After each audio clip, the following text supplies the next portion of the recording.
કેમ છો મિત્રો? મારું નામ જય ઉપાધ્યાય. જીપીએસસી ડિજિટલ પ્લેટફોર્મ પર હું તમારું હાર્દિક સ્વાગત કરું છું. તો આપણે આજે એક મહત્વના ટોપિક વિશે વાત કરવા જઈ રહ્યા છીએ.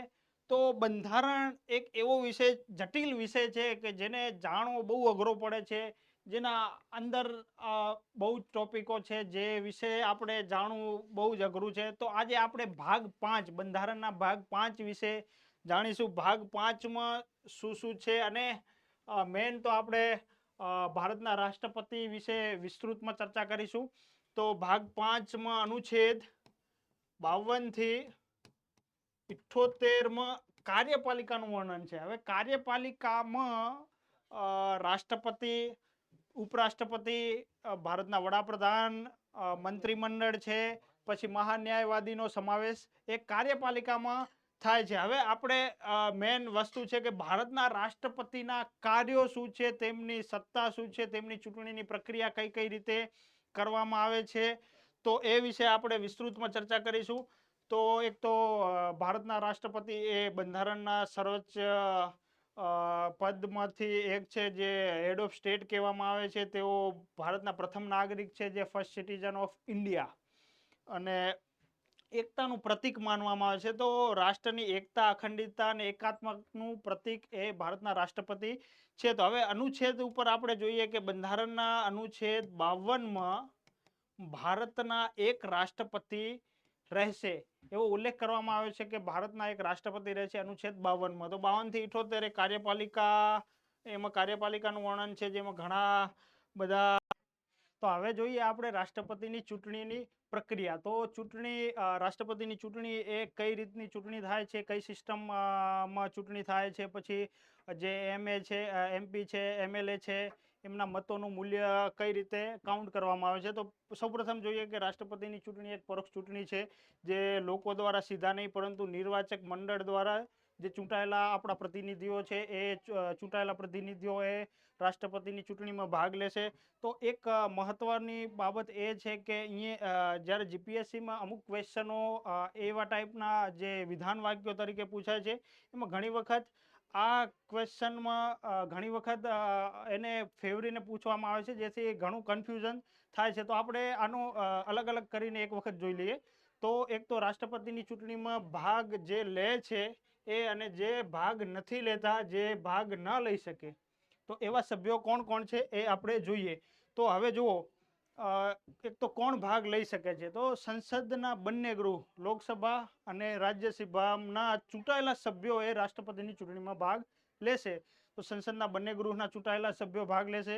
પછી રાજ્ય વિધાનસભાના ચૂંટાયેલા સભ્યો, અહીંયા ચૂંટાયેલા સભ્યો મહત્વની બાબત છે, કારણ કે જે વ્યક્તિ જે ચૂંટાઈને જાય છે, જે આપણા પ્રતિનિધિઓ ચૂંટાઈને જાય છે, એ રાષ્ટ્રપતિની ચૂંટણીમાં ભાગ લે છે ને એ એમાંથી રાષ્ટ્રપતિની ચૂંટણીમાં ભાગ લઈ અને આગળ પ્રોસેસ થાય છે. અને ત્રીજો મુદ્દો એક છે કે 70મો બંધારણીય સુધારો 1992 માં કેન્દ્રીય શાસિત પ્રદેશના વિધાનસભાના ચૂંટાયેલા સભ્યો પણ રાષ્ટ્રપતિની ચૂંટણીમાં ભાગ લેશે. હવે જે યુટી છે, જે યુનિયન ટેરિટરી છે આપણી, એમાં જ અમુક જનસંખ્યા પ્રમાણે વિધાનસભા ડિવાઈડ કરેલી છે. એ વિધાનસભામાં જો વિધાનસભા જે યુટીમાં છે, એના ચૂંટાયેલા સભ્યો પણ રાષ્ટ્રપતિની ચૂંટણીમાં ભાગ લેશે. હવે બીજી મહત્વની બાબત છે કે કોણ ભાગ ના લઈ શકે. તો હવે અહીંયા જો બે મુદ્દા છે. એક તો જે નામાંકિત સભ્યો છે એ એમાં ભાગ લેશે નહીં, અને બીજું છે કે જે રાજ્ય વિધાનસભા વિસર્જન થઈ ગઈ છે અને થઈ ગઈ હોય તેના સભ્યો આમાં ભાગ લેશે નહીં. એટલે ચૂંટણી એની બાકી છે, જે સુધી એનું વિસર્જન થઈ ગયું છે પણ ચૂંટણી બાકી છે, એવા સભ્યો કે એવા વિધાનસભા આમાં ભાગ લેશે નહીં. તો આપણે મહત્વની બાબત એ છે કે જ્યારે રાષ્ટ્રપતિની ચૂંટણી છે, પરંતુ કોઈ પણ રાજ્ય જે ડિસોલ્વ થઈ ગયેલું, રાજ્યની સરકાર છે યા તો રાજ્યની વિધાનસભા જે વિસર્જન થઈ ગઈ છે, એવા સદસ્યો આમાં ભાગ લઈ શકશે નહીં. તો આપણે હવે આગળ જોઈએ કે એક એમપી અને એક એમએલએનું વોટનું મતનું મૂલ્ય કઈ રીતે કાઢવામાં આવે છે. તો જુઓ તમે, value of the vote of MP and MLAs in presidential election, બરોબર. વેલ્યુ ઓફ એમએલએ, તો એક ધારાસભ્યના મતનું મૂલ્ય કઈ રીતે કાઢવામાં આવે? કુલ જે રાજ્યની જનસંખ્યા છે એને ભાગવામાં આવે છે. કુલ જે વિધાનસભાના જેટલા ચૂંટાયેલા સભ્યો છે એના થી ભાગવામાં આવે છે, અને એક ભાગ્યા 1000 ગુણ્યા 1 ભાગ્યા 1000 કરવામાં આવે છે. તો જે વોટનું મૂલ્ય આવે એ એક MLA એટલે કે એક ધારાસભ્યના મતનું મૂલ્ય થાય છે. એવી રીતના જ જેમ ધારાસભ્યના મતનું મૂલ્ય થાય છે, એવી રીતના જ આપણે સાંસદનું મૂલ્ય પણ કાઢવામાં આવે છે કે ટોટલ જેટલા MLA છે બધા સ્ટેટના, એમના વોટનું જેટલું મૂલ્ય છે એને આપણે પાર્લામેન્ટ એટલે કે સંસદના જેટલા સભ્યો છે એના દ્વારા ભાગવામાં આવે ત્યારે એક MP-નું મતનું મૂલ્ય કાઢવામાં આવે છે. તો આપણે જોઈ ગયા રાષ્ટ્રપતિની ચૂંટણી. હવે આની પ્રક્રિયા છે એક પ્રમાણસર પ્રતિનિધિત્વ અને એકલ સંક્રમણીય મત એક પદ્ધતિ અપનાવવામાં આવે છે રાષ્ટ્રપતિની ચૂંટણીની, જે આપણે આગળ જોઈશું. મહત્વની બાબત આપણે શીખી ગયા કે રાષ્ટ્રપતિની ચૂંટણીમાં કોણ ભાગ લઈ શકે, કોણ ના લઈ શકે. પછી વેલ્યુ કાઢી આપણે એક MLA અને એક MP કઈ રીતે. હવે આપણે આગળ જોઈએ રાષ્ટ્રપતિની લાયકાત અને શપથ. તો એક મહત્વની બાબત છે કે રાષ્ટ્રપતિની લાયકાત એ અનુચ્છેદ 58માં દર્શાવવામાં આવી છે. તો એમાં દર્શાવવામાં આવ્યું છે કે જે પણ રાષ્ટ્રપતિની ચૂંટણી લડવા જાય એ ભારતનો નાગરિક હોવો જોઈએ, 35 વર્ષથી ઉપર ઉંમર હોવી જોઈએ, લોકસભાના સભ્ય તરીકે ચૂંટાવા માટે લાયક હોવો જોઈએ, અને કોઈ પણ લાભનું પદ ના ધરાવતો હોવો જોઈએ. જો લાભનું પદ એટલે કેવું થયું કે કોઈ પણ સરકારી નોકરી છે કે સરકારમાં છે કે કંઈ પણ હોય તો ઓફિસ ઓફ પ્રોફિટ ના ધરાવતો હોવો જોઈએ. અને બીજી વસ્તુ છે કે રાષ્ટ્રપતિની શપથ એ ભારતના મુખ્ય ન્યાયાધીશ દ્વારા લેવડાવવામાં આવે છે. તમે જોઈ શકો છો કે આપણા રાષ્ટ્રપતિને આપણા જે મુખ્ય ન્યાયાધીશ છે એ શપથ લેવડાવે છે. તો અહીંયા 2 મુદ્દા કમ્પ્લીટ થઈ ગયા છે, આપણા લાયકાત અને શપથ. હવે આગળ આપણે વધીશું તો જોઈએ કે કાર્યકાળ અને મહાભિયોગ. તો રાષ્ટ્રપતિનો કાર્યકાળ કેટલા વર્ષ હોય છે? હવે આ વસ્તુ એવી છે કે જ્યારેથી રાષ્ટ્રપતિ પોતે શપથ લે છે ત્યારેથી કાર્યકાળ ગણીને 5 વર્ષ સુધી તેમનો હોદ્દો ત્યાં સુધી ચાલે છે. એટલે કાર્યકાળ આપણે ગણીએ તો 5 વર્ષ થાય, પરંતુ 5 વર્ષ ઉપરાંત પણ એ રાષ્ટ્રપતિ રહી શકે છે. જ્યારે નવા રાષ્ટ્રપતિની ઇલેક્શન થાય, નવા રાષ્ટ્રપતિ જ્યારે પદ ના સંભાળે ત્યાં સુધી એ તેમના કાર્યકાળ ઉપરાંત પણ રહી શકે છે, અને કાર્યકાળ પૂરો ના થાય એના પહેલા પણ ત્યાગપત્ર છે, મૃત્યુ છે, યા તો ભાઈ કોઈ કારણસર એ ત્યાગપત્ર આપી દે વાઇસ પ્રેસિડેન્ટને, ઉપરાષ્ટ્રપતિને, તો તેમનો કાર્યકાળ ત્યાંથી પૂરો પણ થાય છે.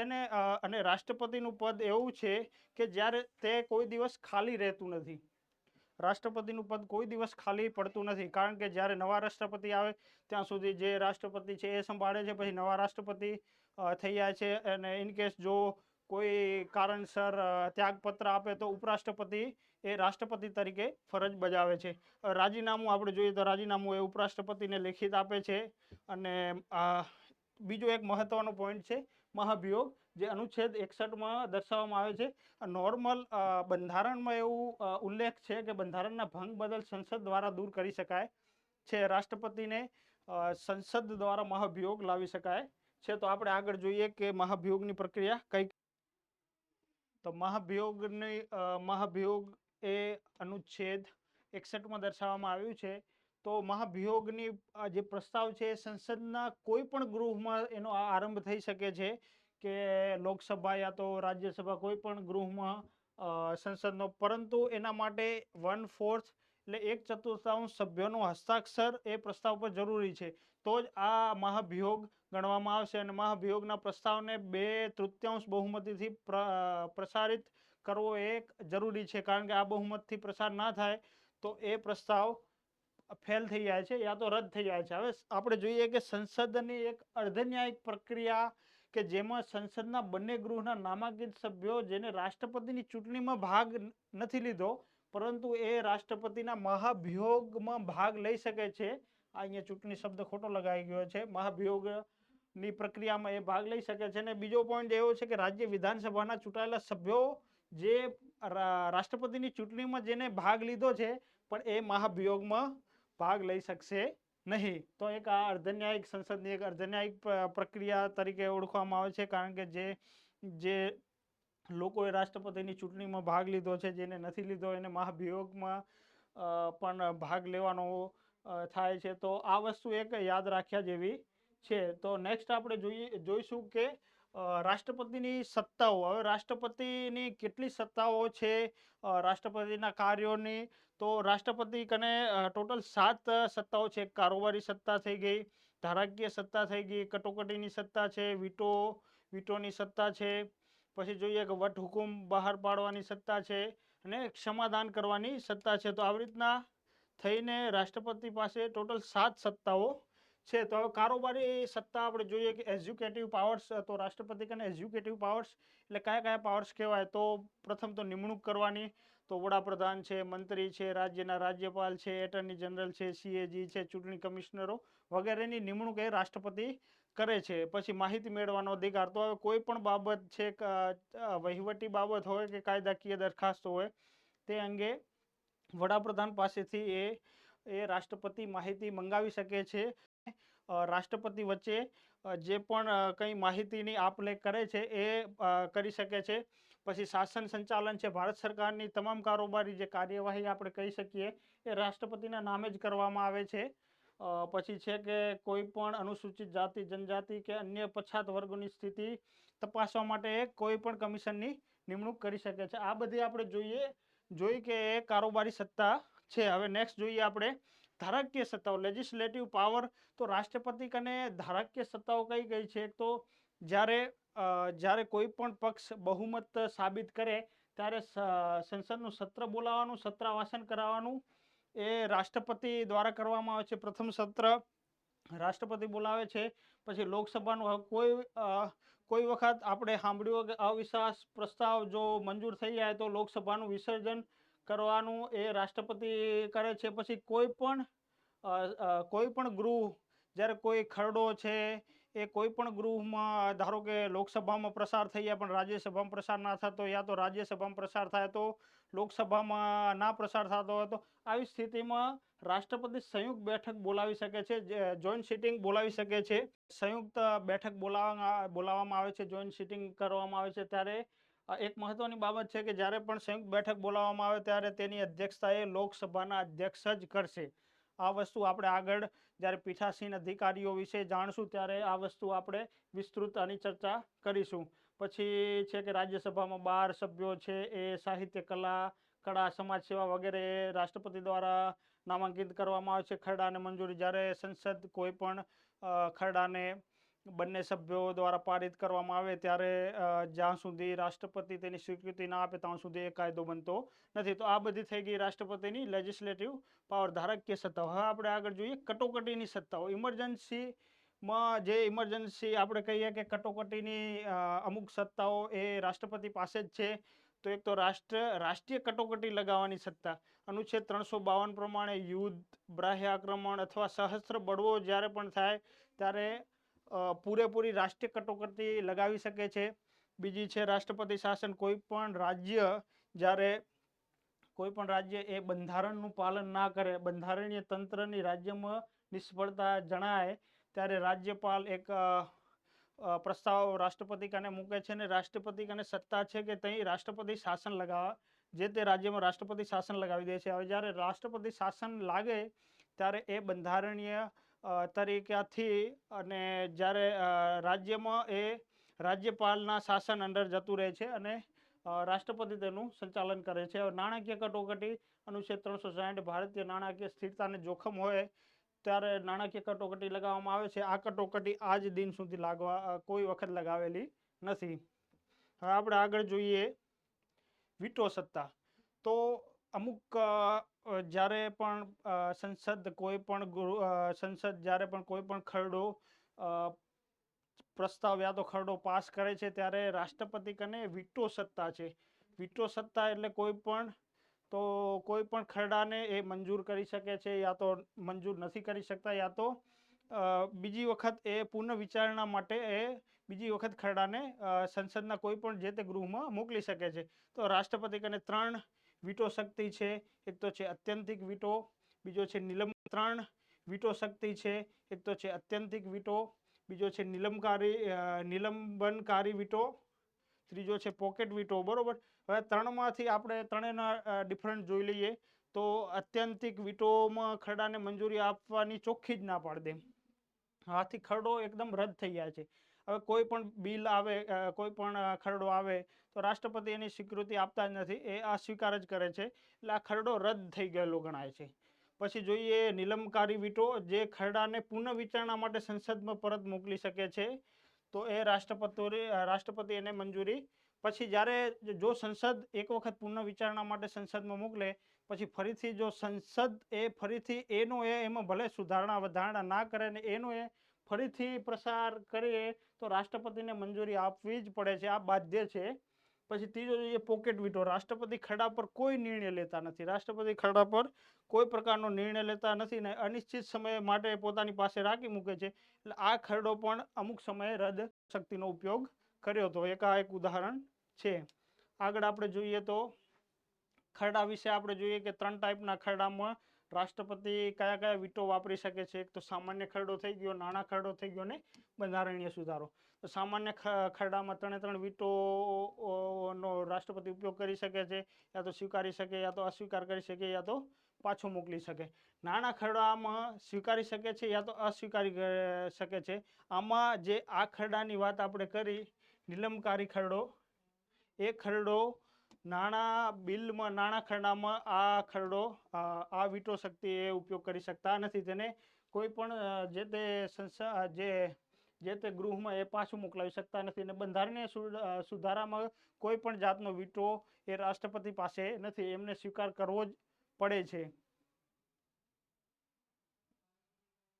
હવે વટહુકમ ઓર્ડિનેન્સ, તો અનુચ્છેદ 123માં જ્યારે સંસદનું સત્ર ચાલતું ના હોય અને કોઈ એવી સમસ્યા ઊભી થઈ જાય કે જેના માટે કાયદો બનાવવો જરૂરી જ પડે, તો જ્યારે પણ સંસદનું સત્ર ચાલુ ન હોય ત્યારે રાષ્ટ્રપતિ વટહુકમ બહાર પાડીને કાયદો બનાવે છે. આ વટહુકમ સંસદે પસાર કરેલા કાયદા જેટલું જ બળ અને અસર ધરાવે છે. હવે આપણે જોઈ લઈએ કે જ્યારે સંસદનું સત્ર ચાલુ ના હોય પણ જ્યારે ચાલુ થાય એનાથી 6 અઠવાડિયામાં આ વટહુકમને માન્યતા મળવી જરૂરી છે, અન્યથા એ રદ થઈ જશે. 6 અઠવાડિયામાં જો તેને માન્યતા નહીં મળે તો એ કાયદો રદ ગણાશે, એ વટહુકમ રદ ગણાશે, અને જો માન્યતા મળી જાય તો એ કાયદા તરીકે ચાલુ રહેશે. હવે લાસ્ટ સત્તા છે રાષ્ટ્રપતિની ક્ષમાદાન કરવાની સત્તા. તો કોઈ પણ વખત રાષ્ટ્રપતિ કોઈ પણ એવા વ્યક્તિને સમાધાન કરવાની સત્તા એમની પાસે છે, તો એમાં આટલા પોઈન્ટ એમાં દર્શાવવામાં આવે છે. એક તો ક્ષમા, તો સજા અને દોષરોપણ બંનેને સંપૂર્ણપણે રદ કરી નાખે છે. હવે એનું લઘુકરણ, એટલે સજાના સ્વરૂપને બદલી અને એને ઓછું કરી નાખે, મૃત્યુદંડ હોય તો એને આજીવન કેદ કરી નાખે. પરિહાર, તો સજાનું સ્વરૂપ બદલ્યા વિના તેનો સમયગાળો ઘટાડી દે, જે સજાનું જે મેન રૂપ છે એ તો એવું ને એવું રાખે પણ એનો સમયગાળો ઘટાડી નાખે છે. પછી વિરામ છે, તો કોઈ પણ ખાસ કારણસર સજા ઓછી કરી નાખે, યા તો એને એના પર વિરામ મૂકી દે. અને પ્રવિલંબન, એટલે સજાના અમલ પર કામચલાઉ રોક લગાવી, ખાસ કરીને ફાંસીની સજા પર. તો આપણે જોઈ લીધી આ સમાધાનની સત્તા જે. તો આ ચેપ્ટર અહીંયા જ પૂરું થાય છે. Thank you so much. ભારતના રાષ્ટ્રપતિ એ દેશના બંધારણીય વડા છે. મળીએ નેક્સ્ટ વિડીયોમાં.